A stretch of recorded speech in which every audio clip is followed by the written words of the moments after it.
everybody. And maybe that's a little louder than I thought. I didn't realize I had a mic on. Thank you for coming to what I think is definitely going to be the best panel at Learn Launch this year. Before we kind of kicked in, we wanted to figure out a bit who you all are so we can kind of pitch the panel a little bit to your interests and your background. So if you wouldn't mind just raising your hand. Are there other kind of entrepreneurs in the audience here? All right, so it looks like actually most people are entrepreneurs. Great, more power to you. We're, as you know, a real entrepreneur, pro-entrepreneur panel. How about like teachers, educators? I see at least one back there, a couple up here. And how about folks in industry, like working for education companies? A couple. And then investors. All right, a couple of investors too. Well, thank you all for coming.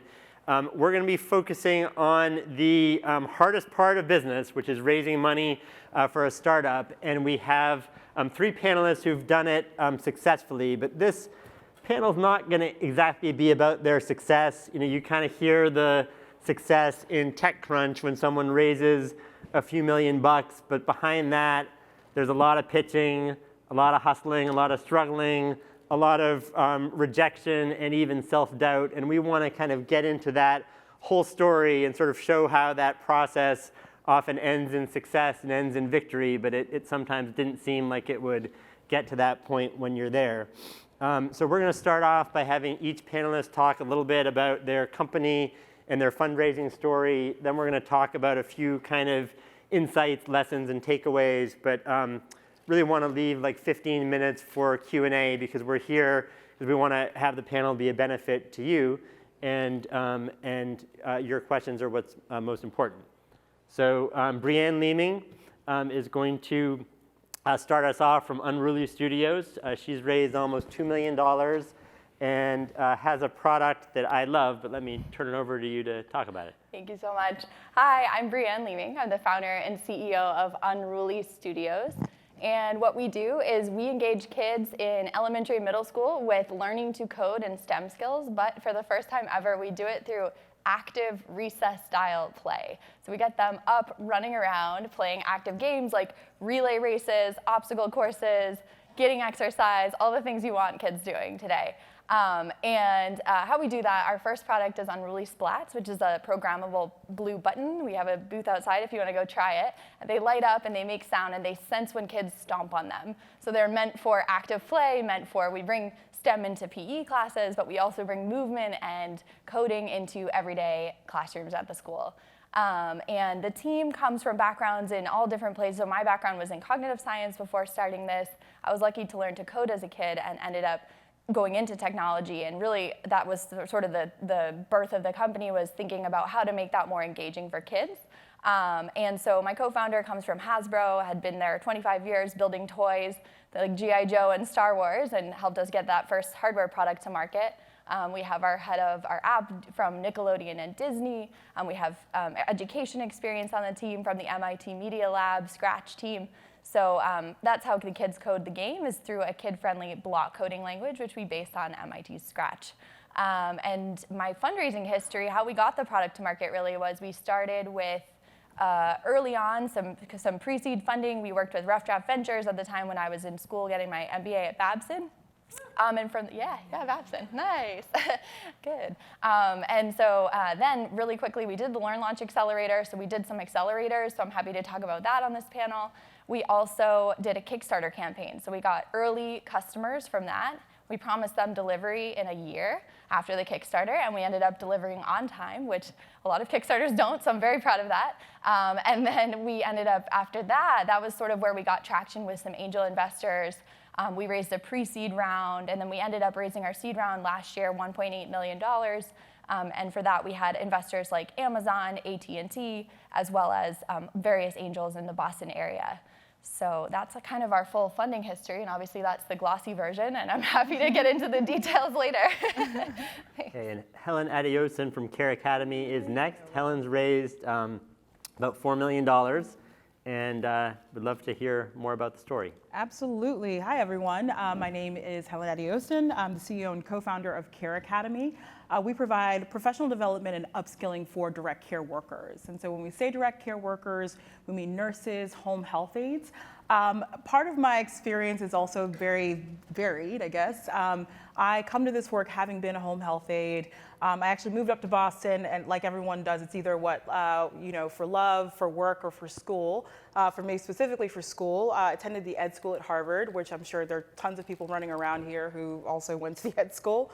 And actually, I came by way of policy. So I came here to study ed policy, had worked at the intersection of domestic policy and education policy in DC and on the Hill before coming up to Boston, and really thought about my own experiences. I had also, at some point in all of that, taught in the classroom with Teach for America. I was also doing policy work on behalf of Teach for America in DC. And I thought through, and I was in an MIT class, and the aha moment for me was in thinking about my own background, my family's background, being a first-generation American, and the fact that I think in this country we still miss the mark in terms of workforce development really starting in high schools. I taught high school, and so often the case was that we preach this idea of folks getting into the work world by way of college. And we believe in creating and being very intentional about the pathways by which folks can enter the workforce. And then we also see the market opportunity that healthcare, you see the jobs reports over and over again. By far, healthcare offers opportunity for growth, as well as leveraging an aging population and the consumerization of healthcare. And so that for us presents the perfect storm and also the perfect opportunity. The fact that this country has a huge clinical shortage, and in the state of Massachusetts alone, or the Commonwealth rather, it's estimated over the next 5 years we need 90,000 clinicians to really fill the need in terms of the older adult population on what is a $100 billion industry. And so CareAcademy comes at this by providing online bite-sized education to really meet the needs of the learner. So we're actually in 3.5 years into our history at this point, can actually take someone who was an Uber driver, worked in Dunkin' Donuts, and turn them into a home health aide in roughly 3 months. And from there, we also believe in further specialization. So the idea that we just announced yesterday that tomorrow we're releasing 100 new courses that are meant to specialize folks in dementia care, which presents for one of the biggest growth opportunities in healthcare, is figuring out how to make more people specialized in dementia and can work with folks. And I'm sure everyone in this room has a story around dementia. So at this point, we have trained almost by the end of this quarter about 100,000 workers in the US. We have customers, over 500 customers in all 50 states. And work with some of the largest home care providers, Sodexo, so on and so forth. My background is in education and workforce development. My co-founder is actually an assistant professor at Harvard Medical School and a practicing geriatrician. She's actually doing rounds right now. And so we kind of thought about our team and filled out our team accordingly. Our CTO and our technology folks come from actually at PayPal, and a number of folks who come from healthcare nursing education actually on our content side. By way of our quick funding history, we pre-funded, not through something, and I really wish we'd made use of something like a Kickstarter, but we actually pre-funded by showing our traction by way of my background and also some videos that I initially made, and then use that to get an initial set of customers, so about $50,000 worth of prepayment for delivery of a product. We got to market with those initial products.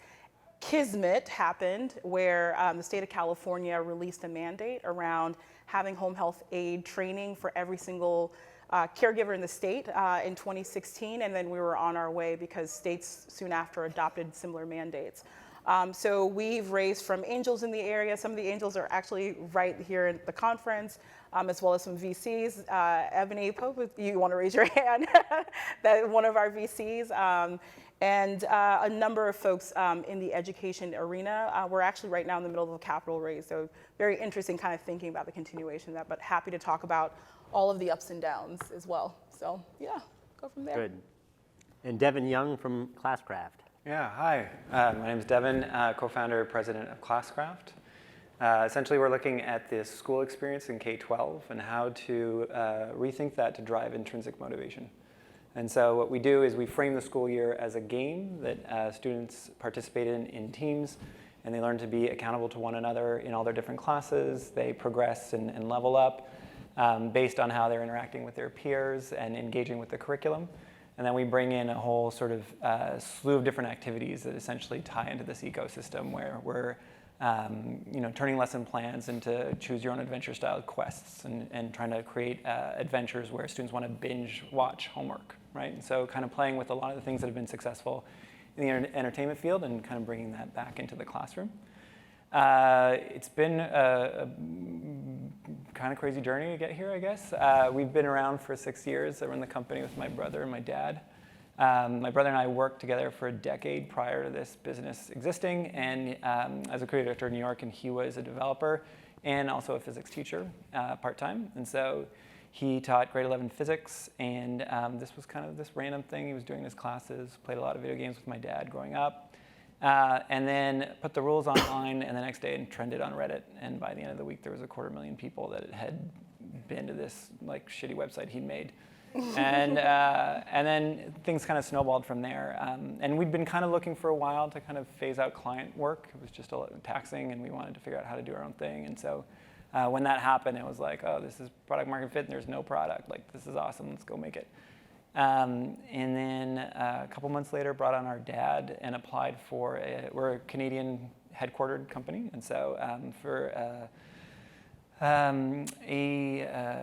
funding opportunity through the Canadian Media Fund. So they give money for experimental means of broadcast because it's Canada and they're awesome. And so we applied and then got full funding and got $1 million a couple months later and then started the company. And then from there did an angel round, which was also super serendipitous. The person who led the round got targeted by us on Facebook. I was like, that looks awesome. Are you guys raising money? And we're like, yes, we are. Yes. And so raised $1 million there. And then these are all Canadian numbers. And then did a seed round in 2017 for $3.5 million and then just closed $10 million last summer. So we're now 50 people on staff. We have over 6 million users. We're in 165 countries, 11 languages. And yeah, just kind of gone through a bunch of different phases in the process and happy to talk about all of it. Have you all ever been rejected by investors, or does it kind of happen easily for you? Yeah, Never happened. Always a yes, yeah. Well, Definitely, next question. hundreds of Yeah, so between this panel, it's well into the hundreds of times. Yeah. So let's talk a little bit about kind of stuff that you did wrong, but also right as you've gone through this path. And you want to start, Bryanne? Sure. Yeah, so I think one of the things that I did wrong that I ended up learning really quickly was at the early days, I was still in school. I had this idea, I had a prototype, I had early team members, but it was very much still the very, very beginning. And I thought the first step I needed to do was go raise money. And so, and I think a lot of entrepreneurs make that mistake. And so I went out to try to raise money, was getting told no left and right. We had almost nothing done yet. And I think what I learned from that was, while I was still in school, luckily, so I was still kind of able to do, we were able to raise a bit of money to do our prototyping and to get to Kickstarter, which was exactly what we needed to do. And I just started to realize how much we could get done for free, basically. I started meeting team members that were so excited about what we were doing that they were willing to join and just help us get to that Kickstarter or to that point where we would have customers. And at that point, we had paying customers who were paying a year in advance of us delivering the product.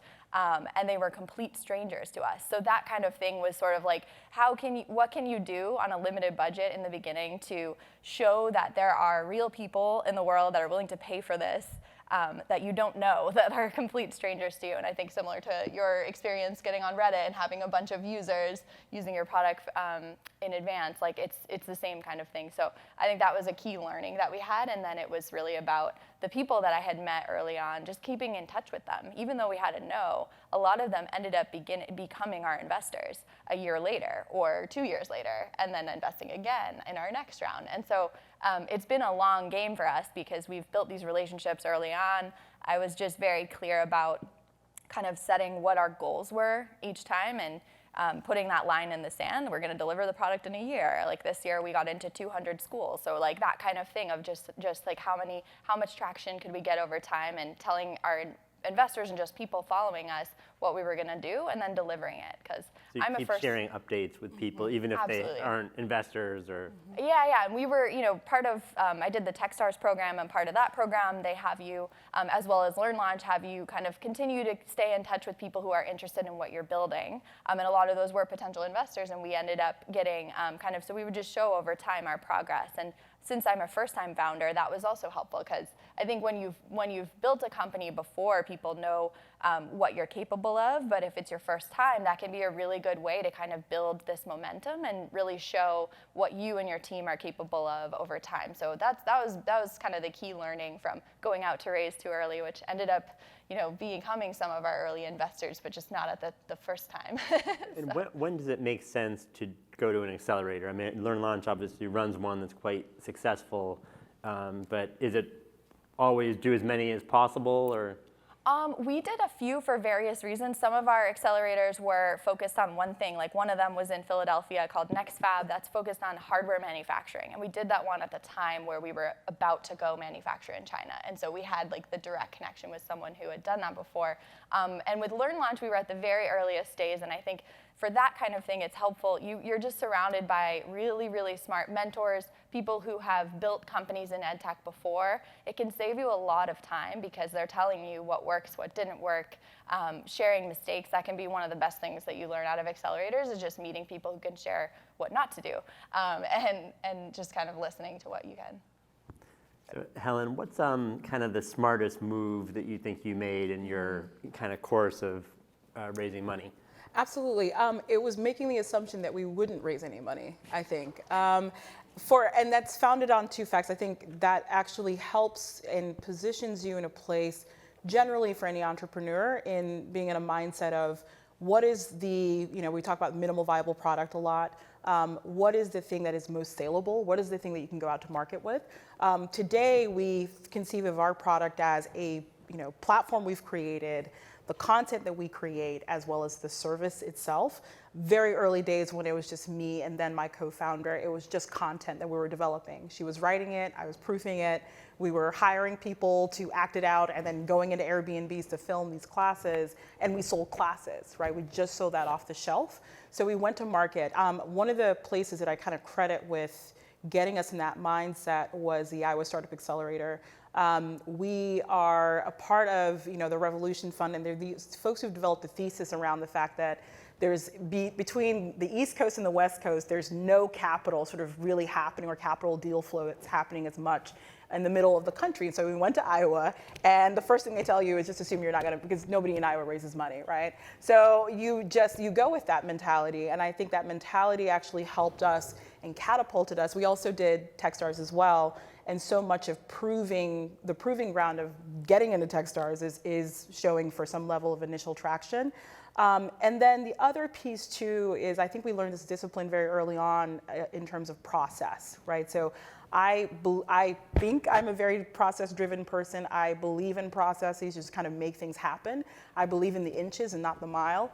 So very early on, we're actually in the midst of a capital raise, and we've used the same sort of pipeline build that we've used since the very inception of the company, right? And so you can see in one sort of, very large graph, the entire capital raise of CareAcademy and the history, and hundreds of investors, and I can talk about that, and whose doors we've knocked, on.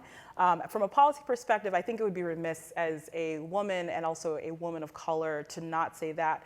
The hurdles are real. The data proves that out. It's not my sort of empathetic building or a plea for guilt. It is what it is. And so for any entrepreneur, but especially folks who kind of are on the margins or don't look sort of typically in the mold of an entrepreneur, what we TechCrunch says an entrepreneur is, you're going to have to work a little harder. So we learned very early on, just like we did with customers, just like we did with anything else, to fill the pipeline on the front end in order to sort of make the math work out. We very fortunately oversubscribed every round that we've ever done, but that's a matter of not just kismet or not, Helen trying to do an awesome thing. It's just by matter of process and working a process. So I always encourage entrepreneurs, no matter who you are, to fill your pipeline early. I think Bryanne was spot on about updating folks constantly, because it's not only about just showing folks that you do what you said you're going to do, but also in sort of proving competency. Again, I think that matters for some entrepreneurs more than others, but proving that out and showing that you can sort of rise above and place yourself in a pretty good spot. So I think it's getting to a process, sticking to a process, not only updating, but updating on a very timely way, and filling up your pipeline. And it's a sales process.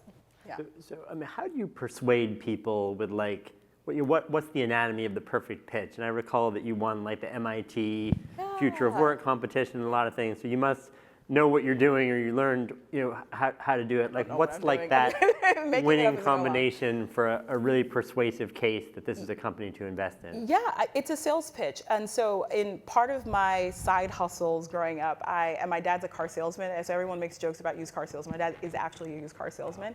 So as the daughter of a used car salesman, you learn pretty quickly how to make the sale. It's like, and the thing that I encourage entrepreneurs to, any entrepreneur, is like, look to your background in order to sort of build power. Like, that is your edge. Your edge is not, anything else but the things in your background. So draw upon those in your story. I think story building is the most compelling pitch that you can have. People want to sort of see themselves mirrored and be brought in. And so I learned that by way of working with folks on the Obama campaign, and also being the daughter of a car salesman. But I think, if anything, I've learned to listen better in pitch meetings. Everyone has the reason that they took the pitch meeting, or their own narrative or thesis. I was actually in a pitch meeting about 3 hours before coming here, and the investor that I was speaking with, had worked at CVS and had a very specific thesis about why she was bullish on home care. So we spent the greater part of the first 5 minutes delving into that. And so my pitch wasn't, something sort of far and beyond. It was the and, right? So I was completing and filling out a story that she already had in her mind. And I think that as you do it over time, you learn to tell your story, but then you learn to listen and then also kind of project onto other people's stories. And I think that's where, because you're mind sharing, right? These folks and your investors essentially become your partners. So it's, how do you share that story together? How do you build conviction with the person? I think that's been the most important thing for me, is that every investor, I just saw one of our first investors actually in CareAcademy, who's kept investing in CareAcademy as an angel, and she still has the same conviction. And in fact, if you do it well enough, the folks who eventually join your team as investors can be your own advocates, can tell your story and pitch you as well. And in fact, you get better as an investor, as an entrepreneur, in enabling other people to pitch on your behalf. You deploy a team on your behalf. So that's the Jedi mind trick of becoming an entrepreneur who becomes good at pitching over time, I think. Interesting. Yeah. Devin, can we ask you a little bit about some of your best moves and some of your gaps in the process? First off, I think that's really good advice. And clearly, Yeah, no, I agree. That's like, not just like, show up with a problem and give them a solution. It's like, it's been definitely an experience of getting rejected a million times and tenacity. And I think that the moments, I'm in a kind of a unique situation where I'm particularly running the organization with my brother. And I just ask, what should you do when you get rejected? You go drink. Usually what makes me feel better, but no, I mean, like, it is about creating some joint narrative or some kind of, alignment. And sometimes you go in and you're really enamored by the investor because of what the work they've done in the past. And you're like, man, I really want to get these guys or this group behind us. And it doesn't work out and you feel kind of destroyed. And then you go to other ones and you're like, I definitely do not want to do anything with these people. Like, they completely steered our thing into like selling it to Starbucks or something in 10 years, and that's just not what we're into. And so I think it like that alignment piece has been really, really critical. And I think that in our formative days, one of the things that for me really stood out was that we were so excited. It's like, look at this thing we're making. It's so cool. And like all these, and you show up and you have all this enthusiasm. And me specifically, I had a really terrible time in school, and my brother as well. And so it was really something that we could relate to personally, obviously, because we're building it. But investors didn't care. It's not their language. It's not what they're there for. It's not what they're into. And it totally makes sense that they're interested in us and us having that energy and that conviction. But ultimately, it's like, where's the business and how does this work? And so I think that there was a kind of an aha moment a little bit in the angel meetings, and where it was just like, okay, $1 in, $2 out. How are we going to get there? How are we going to mitigate the risk around this to get to this point so that this person who is here because they have an LP and need to like actually, present a thesis, raise money on that thesis, and then deliver is like, that's where they're coming from. And it doesn't negate any of the impact or anything that the venture itself can do, but like, that's the arena that we're in right now, and that's what we're trying to get alignment around. And if we can't do that, then like, there's just too much tension in the relationship for it to go anywhere. And so there was a lot of like learning, I guess, through that process of just trying to storytell and connect to people and really kind of make it make sense for them. In each process, we tried to run a process. We had some angels that were like had raised $40 million in marketing tech and were like, badasses. They're like, okay, like we're gonna structure this. And like, okay, cool. And inevitably, like through the rejections, I think my brother and I both got to a point where, and maybe this is not cool to say, but like we were basically like on the edge of tears, just like, this is just not gonna work. Like we're gonna have to lay off some people and like really kind of get comfortable with the fact that like that's what we were staring at. And we still had a handful of meetings, but like the bigger ones that we were really hoping for, whatever, kind of went sideways for whatever reason. And it was like, then you get to like, fuck it. And that's like a really great place to go into a pitch meeting. Because you're like, I got nothing to lose. Like, what are you gonna, and like, I'm actually here for you. Like, you need a place to put your money. I don't need your money, and I'm actually a great place to put your money. And then it's just like, and so that mind shift just allows you to embody kind of what happened. And at the seed round, we went and did a bunch of stuff in California with my brother Sean, and then we went to Toronto, and Sean gets stuck at the airport, and I'm like walking in this room, and I don't really know what it is because he'd lined it up a little bit more. And it turned out it was like 15 of the biggest Canadian VCs. And I was like, this is amateur hour, I don't get it. And I went into it with such like conviction and I guess after, and this is probably a shitty thing to say, but like after having pitched all the like West Coast Silicon Valley VCs, the Canadian ones seemed a little less intimidating. And so, yeah, it was fierce and it worked. And we got it, and things kind of worked out of that. And how did you have that mind shift? Did you just sort of declare that you're going to think about this differently, or was it kind of like the business was progressing and you sort of had more leverage as the business was succeeding with the investors? I think at that point, like, it was pretty polished, right? Like, we pitched dozens of times. Like, the deck got to a point where it was like, this is either going to be compelling or not. This is a cohesive story. We've got enough feedback on it. Like, it's about finding fit. Yeah,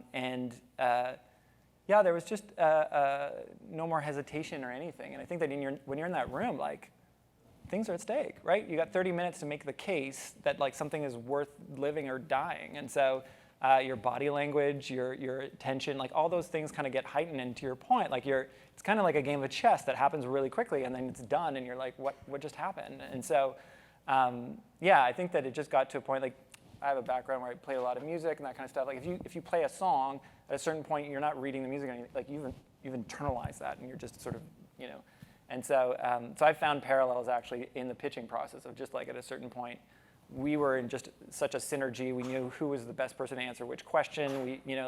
And we had an answer for every question. And so, because we've been asked all of them and then stumbled at some point on not having the answer. And so, so it's interesting. I think that you run a process. You try to get everybody to kind of like get interested at the same time, and then like because that creates some FOMO. And there's a whole sort of logic to all that.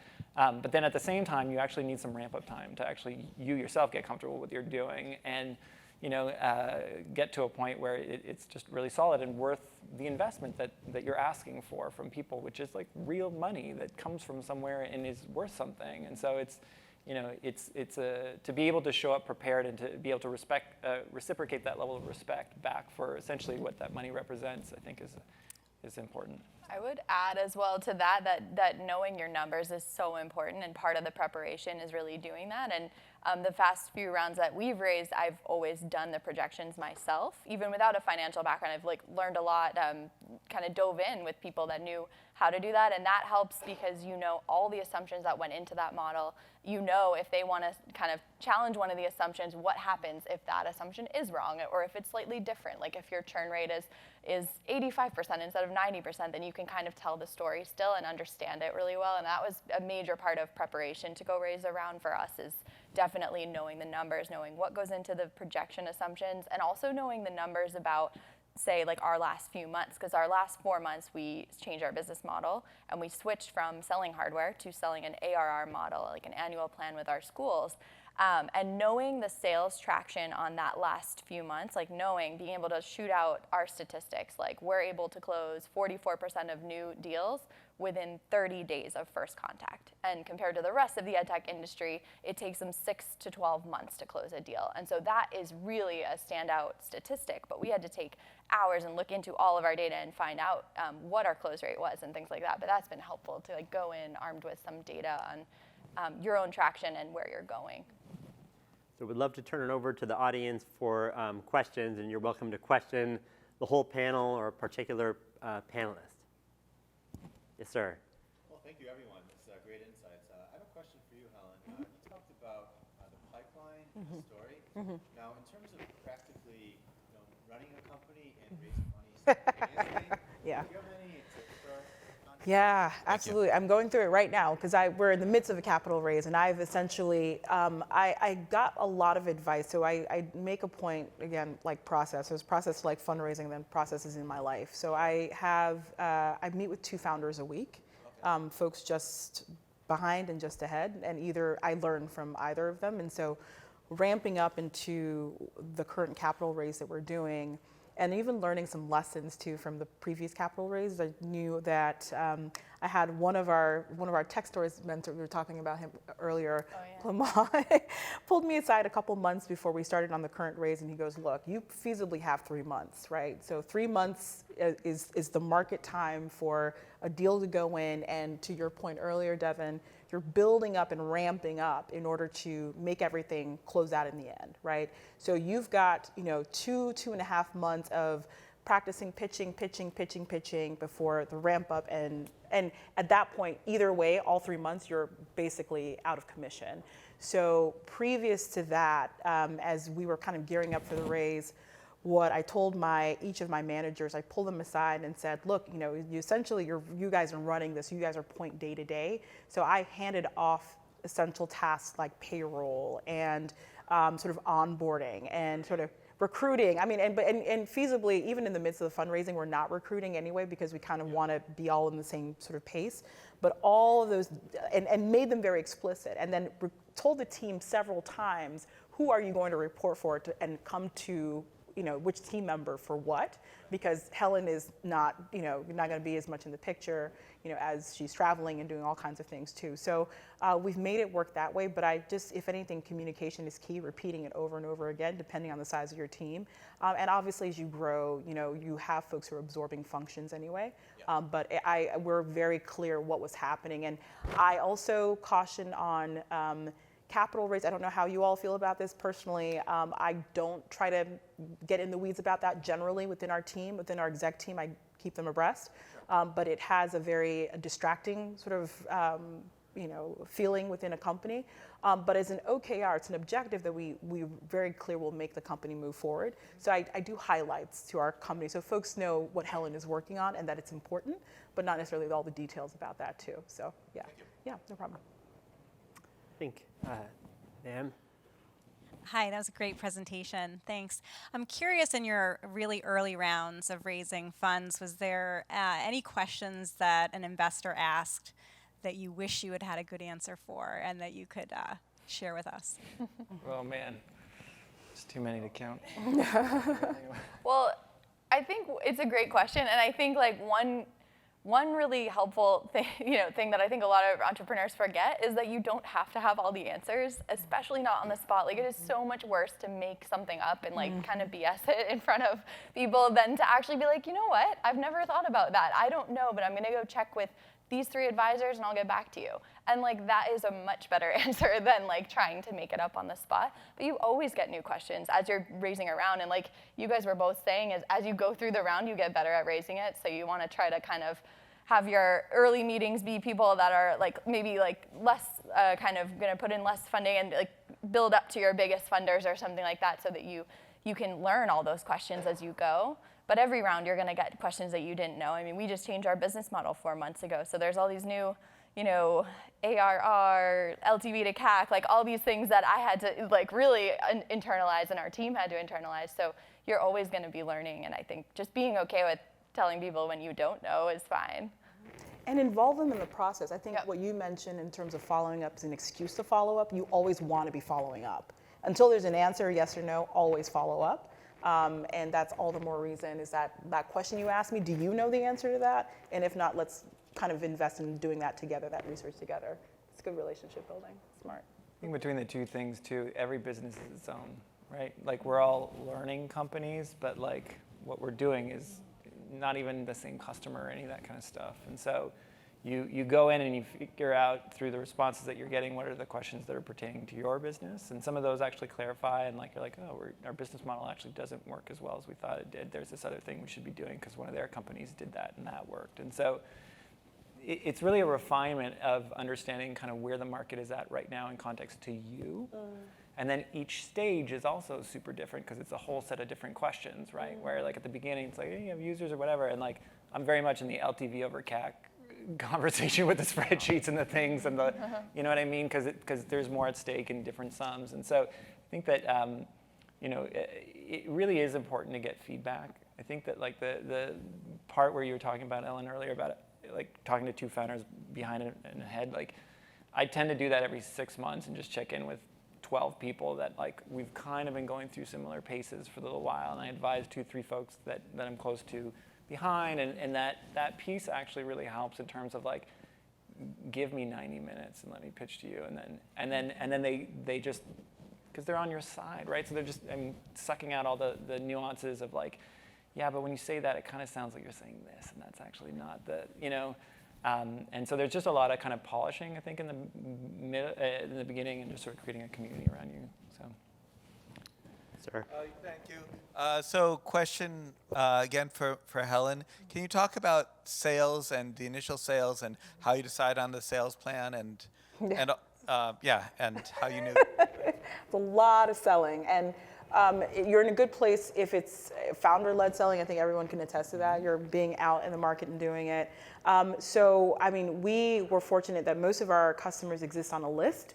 And so we would literally, I learned how to do marketing and email marketing by way of A/B testing. So we set out a process very early on where there's a really great books that I encourage everyone to read. Impossible to Inevitable, wonderful book. That just kind of talks through on a case-by-case basis of how early SaaS companies, or especially B2B companies, sold product.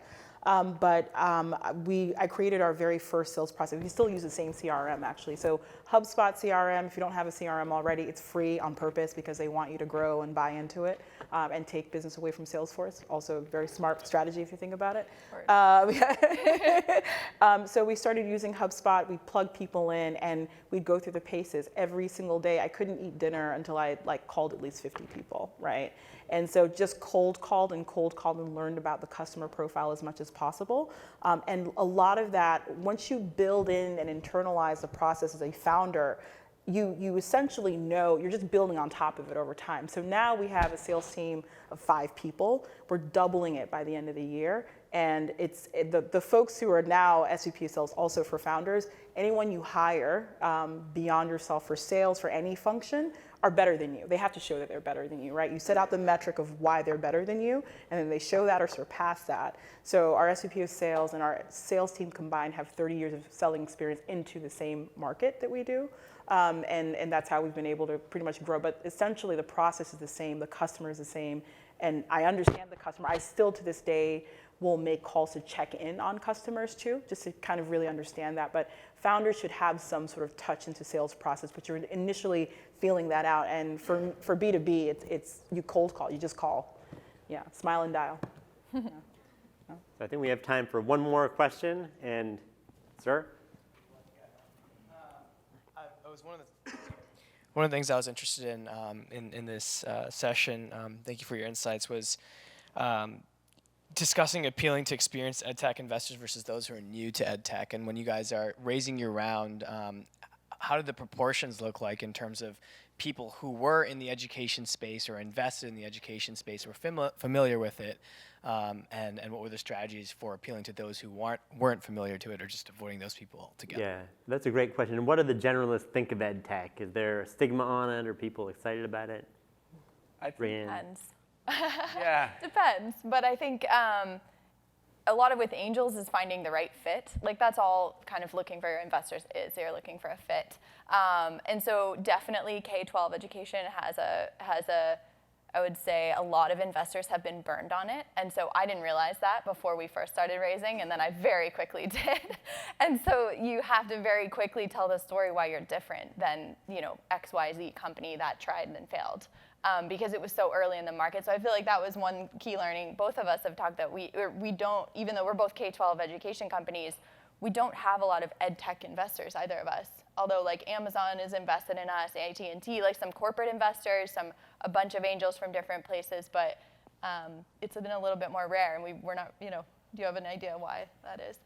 I think that I was having lunch with someone that's been following us since the beginning, and he advises a lot of districts and is an early seed person, and he's like, K-12 is like a burning house, and there's very few of us that are interested in running into it.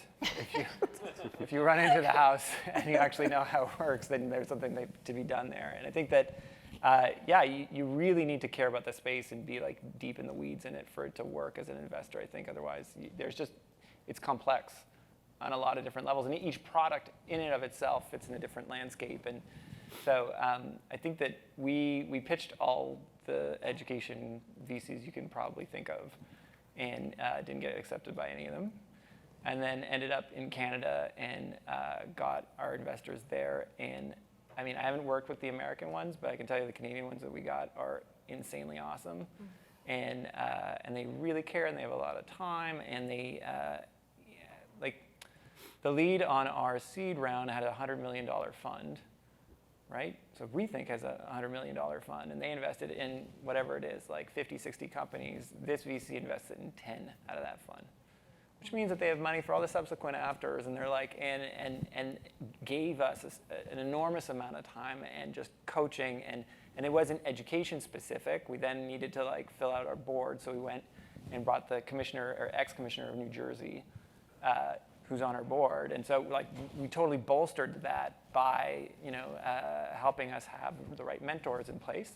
But yeah, so we have 2 Canadian VCs that were really important there, and then we brought in an impact fund, which is the LP is basically Richard Branson, and then they helped us sort of move towards becoming a B Corp and all this other stuff, and that opened up just other avenues and channels and opportunities that were less obvious to us, where there was things with like the United Nations that started showing up on our desk, or like that drove the business maybe a little less, but opened up other opportunities, and we just have channels now that are there that might be cool down the line when we're ready to deal with sort of bigger type clients. And so it varies. I think that the folks that are in education know what it means to make an education company work. And I'm friends with a lot of those VCs, and they're just like, you need to be a unicorn. Like, you need to close a district in less than 6 months, like consistently a lot, and then you definitely have my attention, right? Because I know all the metrics and how it works. And so and that's totally fair. And sometimes the things that they invest in are more workforce development or higher ed, or things that are like K-12 specifically is like, it's pretty tricky. So anyways, I don't know if that's helpful, but I think that when we were pitching folks that weren't education VCs, we've changed the deck and made it very much like, this person knows nothing about education and needs to be like seriously handheld. And then when you went and did that same deck with an education VC, they're like, why are you wasting my time, right? And you're just like, let's get into it. And so know your audience, basically, and pitch to them accordingly. So the key takeaway is raise in Canada. Yeah, seriously. Where the money is. Amazing. I don't know, guys. All right, so we are out of time, but I want to have a round of applause for 2 groups. The first is the panelists, but the second is all of the other entrepreneurs in the audience who are probably going through a similar experience. So thank you so much to the panelists and the audience.